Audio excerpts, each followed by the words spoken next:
Apa dasarnya sih Pak, melakukan simulasi ini? Kita mencoba membiasakan masyarakat agar tahu harus berbuat apa saat terjadi bencana.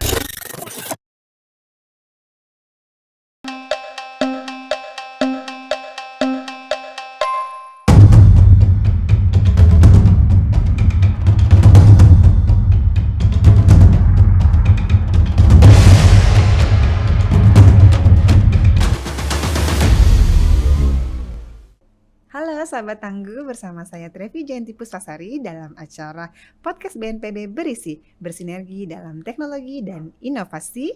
Kali ini edisi ASEAN Disaster Management Expo and Conference yang bersamaan dengan Global Forum for Sustainable Resilience 2024 di J-Expo Kemayoran tanggal 11 sampai 14 September 2024.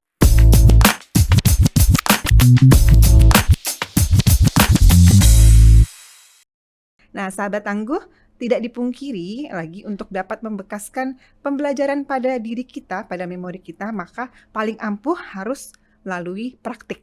Nah, dalam hal kebencanaan, untuk membangun kesiapsiagaan dilakukan penanaman ingatan untuk mitigasi bencana, salah satunya dengan edukasi dan simulasi cara dari memitigasi bencana. Saat ini telah bergabung bersama kita Bapak Wardaya, Ketua Subkelompok Kedaruratan dan Penanganan Pengungsian BPBD Provinsi DKI Jakarta, yang akan berbagi informasi sebuah program inisiasi oleh BPBD DKI, yaitu simulasi darurat kebencanaan. Nah, seperti apa program ini, apa yang mengilhami kegiatan ini, siapa saja targetnya, kita akan langsung dengarkan dari Bapak Wardaya. Bapak boleh disapa dulu sahabat tangguh sekaligus memperkenalkan apa itu yang dimaksud dengan simulasi darurat kebencanaan. Selamat bertemu sahabat tangguh. Saya Wardoyo dari BPBD DKI Jakarta. Berbahagia bisa bergabung dengan kegiatan di Kemayoran ini. Mudah-mudahan bermanfaat untuk kita semua dan tentunya untuk meminimalisir korban saat terjadinya bencana. Nah, apa itu simulasi tadi ya Mbak ya? Simulasi darurat kebencanaan adalah ini sebenarnya kegiatan fiktif. Kita mensimulasikan dalam artian semacam membuat skenario. Nah, skenario ini kita peruntukkan untuk kita semua di mana saja, bisa di perkantoran, bisa di rumah, bisa di sekolah, bisa di pasar, dan semua tempat itu bisa kita bikin simulasi. Untuk BPBD DKI Jakarta saat ini sudah memiliki apa yang disebut ruang literasi. Di situ terdiri berbagai simulasi-simulasi dengan bantuan alat. Jadi simulasi juga bisa berdiri sendiri, artinya benar-benar di lapangan dan juga bisa dilakukan di dalam ruangan. Demikian sekilas simulasi kebencanaan di DKI Jakarta. Nah, untuk tadi Pak, mungkin apa dasarnya sih Pak melakukan simulasi ini? Apakah memang sudah ada sebelumnya kajian dulu atau seperti apa sehingga ada program simulasi darurat kebencanaan ini? Dasar awalnya inisiasinya tuh seperti apa Pak? Kita mencoba membiasakan masyarakat agar tahu harus berbuat apa saat terjadi bencana. Karena biasanya begitu terjadi bencana orang itu panik. Nah, ini kita biasakan bagaimana supaya tidak panik. Tentunya sudah ada skenario ataupun SOP. Ini menguji SOP agar SOP itu ketika dilaksanakan di lapangan bagaimana sih? Kalau memang begitu di lapangan terjadi kendala terhadap SOP yang ada di kantor atau di sekolah, ada di pasar atau tempat keramaian lainnya, itu yang dievaluasi. Kami juga ada sekolah tangguh bencana, sekolah yang di mana sudah mempunyai kriteria sekolah itu dinyatakan tangguh atau aman dari bencana. Tadi Bapak sampaikan program ini sasarannya itu masyarakat ya Pak, ada yang di pasar, ada yang sekolah. Nah, menarik yang di pendidikan nih Pak. Ini dari mulai kapan nih Pak diajarkan untuk anak-anak itu sudah terbiasa dengan simulasi terhadap darurat bencana Pak?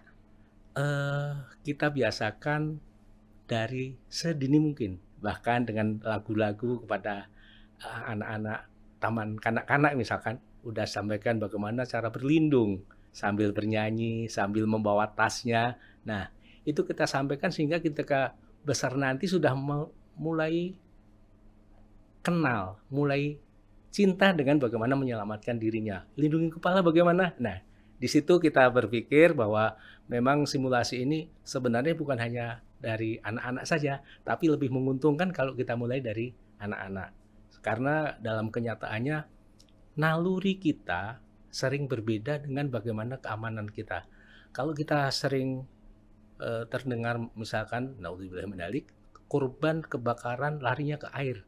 Itu naluri, tapi ternyata kan mestinya bukan lari ke air, tapi bagaimana merangkak supaya asapnya tidak kehirup oleh kita.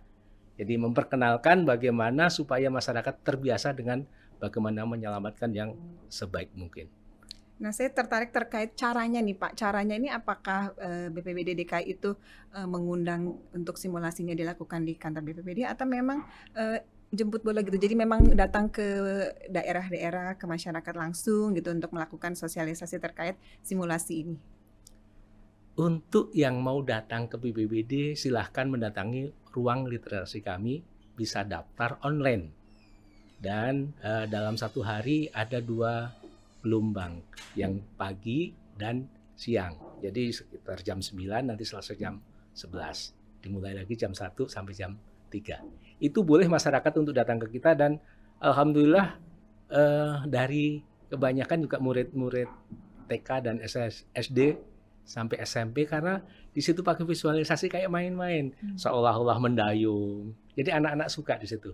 Bagaimana mengobati ketika ada yang luka, ada di simulasi itu. Tapi juga ada permintaan dari perkantoran. Misalkan sekarang dalam pengelolaan rumah sakit juga diwajibkan bagaimana ada simulasi setiap tahun agar ketika terjadi gempa misalkan itu sudah siap dengan tenaganya bagaimana cara membawa pasien ketika di tangga karena kan kita ketahui semua bahwa lift tidak berfungsi. Nah di situ kita datang mengunjungi rumah sakit yang memintanya atau sekolah pun demikian. Ada juga kita bekerja sama dengan NGO. NGO juga punya program bagaimana dengan peduli dengan anak-anak. Jadi sangat luas sekali. Sangat luas sekali. Tidak terbatas di DKI saja, Pak. Bisa daerah lain atau memang harus di warga DKI ini yang untuk mendaftarkan diri bisa menggunakan ruang literasi itu? Bisa. Oh, semua bisa ya, Pak ya? Nanti tinggal karena daftarnya pun udah online. Ya, baik. Namun kalau untuk kita datang ke wilayah karena kita terbatas oleh kewilayahan ya. Okay. Misalkan di Kabupaten Bekasi kita mungkin belum bisa melayani itu karena untuk melayani yang ada di DKI Jakarta saja rasanya juga sudah kewalahan. Ini terkait bencana apa saja Pak yang sudah dilakukan simulasi diprogramkan oleh DKI ini? Apakah semua jenis bencana kah atau tertentu? Seyogianya seluruh jenis bencana. Namun sekarang yang lebih sering dilakukan adalah banjir, kebakaran, dan yang lagi ngetren adalah megatrust. Ini dalam jangka waktu yang dekat ini kami akan melaksanakan simulasi secara bersama-sama di tingkat kota. Jadi nanti Jakarta Pusat melaksanakan, Jakarta Utara, Jakarta Barat, dan secara serentak. Ini untuk membuat masyarakat agar tenang. Karena megatrust ini kan menjadi isu yang sangat ngetren ya saat ini. Demikian jadi padahal mesti tidak perlu dikhawatirkan ya Pak, selama tinggal di Indonesia kita selalu berada dalam itu kemungkinan adanya megatrust karena kita memang ada di ring of fire ya Pak ya. Betul. Ya, Bapak selama ini sudah berapa tahun program simulasi ini digencarkan, diperkenalkan kepada masyarakat Pak? Sudah cukup lama karena BPBD saya rasa dari 2017 bahkan sudah ada pergubnya. Jadi kita sudah diperkuat dengan pergub bagaimana sudah ada standar sekolah aman bencana ketika mempunyai 15 kriteria yang dipenuhi. Misalkan ada ada pelampungnya, ada APAR, alat pemadam api ringan. Itu terpenuhi, kami nyatakan bahwa sekolah itu aman dari bencana. Dan memang itu sudah menjadi program nasional juga. Karena Kementerian Pendidikan rupanya ikut satu frekuensi dengan BNPB dan BPBD. Ada sekarang disebut, kalau dulu Sekolah Aman Bencana, sekarang Satuan Pendidikan Aman Bencana. Jadi ada peraturan dari pemerintah, dalam hal ini Kementerian Pendidikan, juga ada dari BNPB. Sinergi. Oke. Artinya dari sekian tahun itu Pak, sudah pernah ini nggak Pak, evaluasi gitu ya? Apakah dengan adanya program ini, simulasi darurat kebencanaan itu, memang resikonya itu berkurang gitu Pak? Apakah terhadap bencana tadi, misalkan gempa atau misalkan tadi banjir gitu ya, atau kebakaran gitu yang sering terjadi di Jakarta itu, bagaimana Pak? Ada beberapa hal yang memang masyarakat kita juga macam-macam ya, dengan tingkat kesadaran dan tingkat kepedulian. Memang udah ada di daerah-daerah tertentu itu udah tahu kemana mereka ketika akan terjadi banjir akan mengungsi, sudah ditentukan bersama. Nah ini uniknya. Jadi yang tadi saya sampaikan bahwa ini fiktif, tapi diskenariokan kan gitu. Jadi bersama masyarakat, bersama ketua RT RW kita yakinkan ketika banjir nanti titiknya di sana. Dan simulasi ini kita juga laksanakan ketika ada disebut hari kesiapsiagaan. Itu tanggal 26 April serentak. Dan ini dikomandoi oleh BNPB juga. Jadi semua agar melaksanakan kegiatan simulasi ataupun peringatan-peringatan. Sebenarnya ada juga yang menarik bahwa simulasi itu dalam setahun bisa dilaksanakan secara serentak karena udah ada aturan mainnya dengan 3 kali. Satu pada hari K3. Itu juga mengisyaratkan untuk ada simulasi di perusahaan-perusahaan. 2 tadi hari kesiapsiagaan. Yang ketiga hari pengurangan risiko bencana. Bulan pengurangan risiko bencana. Jadi tiga hal ini bisa, saya rasa bisa kalau memang ada kemauan yang kuat dari pemerintah dan bersama-sama tentunya dengan perusahaan dan NGO semuanya, ini akan membantu bagaimana simulasi cepat memasyarakat.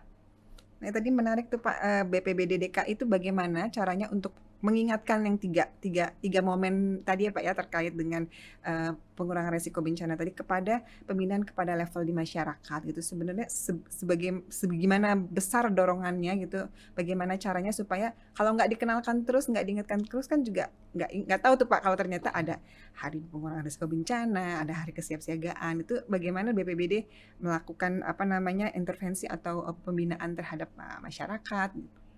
Tentunya kita bikin aturan main karena kita ada di tingkat provinsi dan kebetulan Jakarta ini kan memang tingkat provinsi yang merupakan daerah otonom. Dari Pak Gubernur ataupun Pak Sekda memberikan himbauan kepada wali kota, camat, dan lurah. Nah gitu kira-kira. Dan para pengusaha, mari kita ramaikan bersama-sama atau kita selenggarakan hari kesiapsiagaan. Kita tentukan harinya, kita tentukan jamnya secara serentak. Sehingga gaungnya itu terasa pada masyarakat. Artinya memang penting sekali ya Pak ya, peranan pimpinan itu kalau menginstruksikan sesuatu itu pasti akan dijalankan. Jadi penting banget ada pimpinan yang memang peduli dengan adanya potensi bencana begitu ya Bapak ya. Iya, sangat setuju itu. Mungkin bisa dicontoh oleh BPBD lain supaya ini tidak hanya BPBD-nya yang bergerak, tapi memang harus pimpinan yang tertingginya juga sadar gitu ya Pak ya, bahwa Indonesia memang di mana saja itu potensi bencananya besar, sehingga memang program-program terkait dengan kebencanaan itu harus didorong ya Pak ya, supaya serentak seperti tadi Bapak sampaikan. Nah Bapak, ada nggak sih Pak cerita tentang tantangan dalam mengenalkan atau membangun tadi budaya kesadaran masyarakat ini Pak? Masyarakat, kembali lagi masyarakat kita lapisannya banyak ya, ada terendah sampai yang tinggi. Masyarakat kita juga lebih sering gampang puas, apalagi ketika kita simulasi latihan mulu, akhirnya bosan. Nah ini yang memang kita bangun supaya jangan bosan, karena bencana tidak kita tahu kapan akan terjadi. Yang jelas dan yang terpenting adalah kita latihan dulu atau kita simulasikan dulu sebelum ada kejadian bencana. Ini yang perlu digarisbawahi, kita simulasi dulu sebelum ada bencana. Ini harapan. Terus kita harus continue diulang-ulang terus-menerus dan kita sampaikan kepada seluruh lapisan dan seluruh lokasi. Itu yang terpenting. Kalau di Jakarta kan banyak perusahaan ya Pak, itu sulit nggak sih Pak untuk mengajak para perusahaan untuk lebih care dengan adanya simulasi menghadapi suatu bencana itu Pak? Banyak perusahaan yang sudah tahu itu dan banyak perusahaan yang sudah peduli. Itu dikaitkan juga dengan program K3-nya. Karena hampir sama nih. Hampir sama antara simulasi kebencanaan dengan program K3. Banyak perusahaan yang sudah bermohon kepada kami untuk latihan bersama. PLN, Indonesia Power, Pegadaian, ada beberapa perusahaan yang sudah memang care untuk itu. Apalagi rumah sakit, banyak sekali. Karena tadi ya Pak ya, di level mereka pun memang harus ada suatu kewajiban gitu ya Pak ya, pemenuhan K3 tadi ya Pak ya, dalam hal untuk mengurangi resiko gagal teknologi atau lain sebagainya di bidang usahanya, sehingga mereka akan lebih mudah mungkin ya untuk didekati terkait dengan program simulasi darurat kebencanaan ini Bapak ya. Betul. Terima kasih Bapak Wardaya telah berbagi informasi kepada kita di podcast BNPB hari ini. Sehat selalu Bapak. Sahabat Tangguh, itu tadi bincang-bincang kita dengan Bapak Wardaya seputar dengan simulasi darurat kebencanaan yang merupakan upaya dalam membangun budaya siap siaga pada masyarakat mulai dini untuk pengurangan resiko bencana. Saksikan terus podcast BNPB Berisi, karena update bencana jangan tunggu jadi korbannya. Dadah!